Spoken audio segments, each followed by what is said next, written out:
Dear lovely students, आज मैं आपको इस वीडियो में सोल्स्टिस के बारे में बताने जा रहा हूँ, इक्विनॉक्स के बारे में बताने जा रहा हूँ। पिछले वीडियो में इक्विनॉक्स के बारे में जो है वो थोड़ा मिस्टेक हो गया था।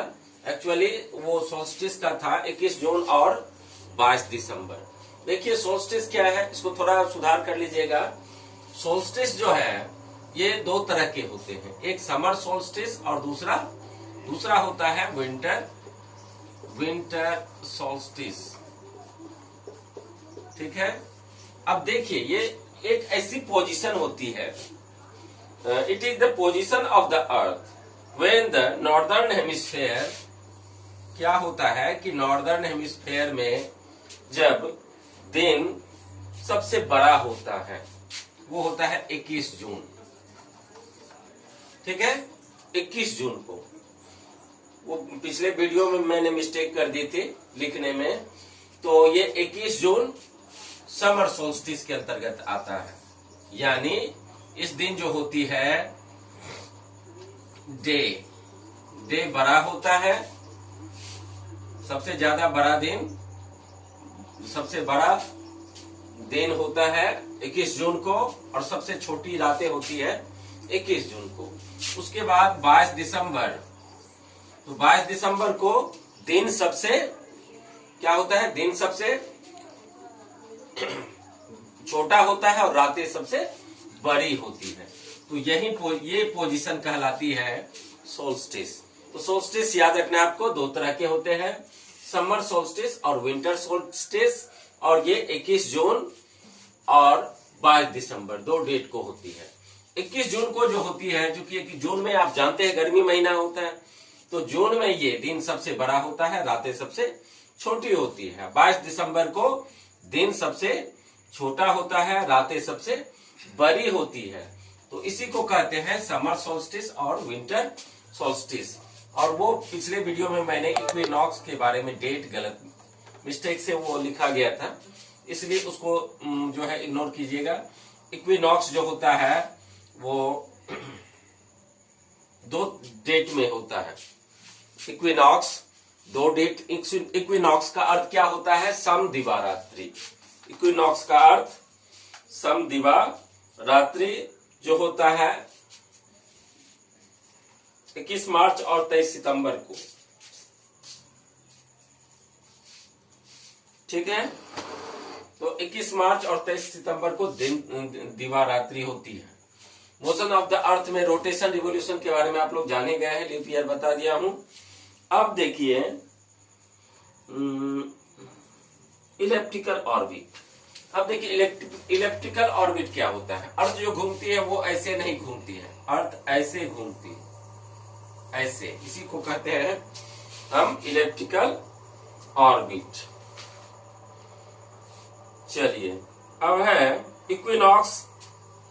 Equinox are the days when direct rays of the sun fall on the equator। मान लीजिए कि ये है इक्वेटर, तो इस पर सूर्य की किरणें बिल्कुल सीधी पड़ती है इक्वेटर पर। इसी को हम तो जब इक्वेटर पर सूर्य की किरणें पड़ेगी तो क्या होगा, दिन और रात बराबर बराबर घंटे के होंगे।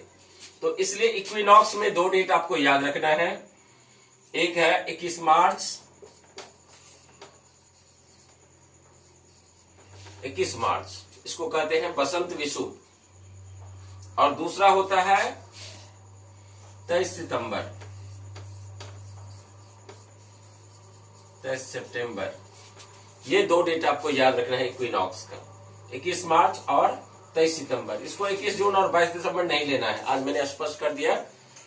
ठीक है, इक्विनॉक्स कब होगा, 21 मार्च और 22 दिसंबर को, और सोल्स्टिस होगा 21 जून और 22 दिसंबर को। ठीक है, इतना याद रखना है।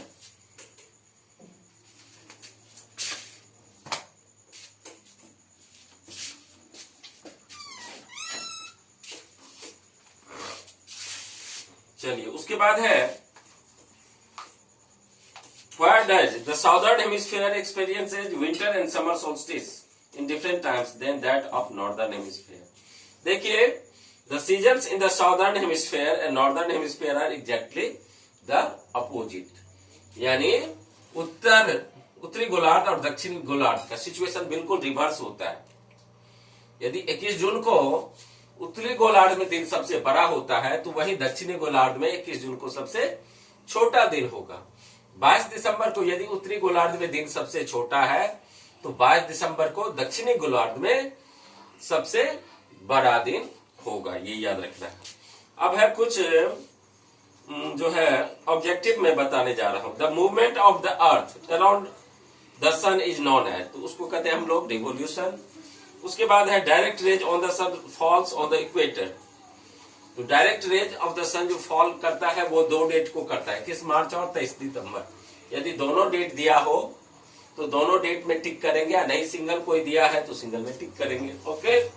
उसके बाद है cycle of the seasons is caused, यानी ऋतुएं जो 4 होती है वो किस वजह से होती है, वो रिवोल्यूशन की वजह से होती है। और दिन और रात किस वजह से होती है, वो रोटेशन की वजह से होती है। अगला है लीप ईयर क्या होता है, तो year having 366 days is called a leap year. In leap year February is of 29 days. ठीक है, तो इस वीडियो में बच्चों इतना ही। अगले वीडियो में मैं चैप्टर 4 के साथ आप लोगों के समक्ष आऊंगा। तब तक के लिए धन्यवाद।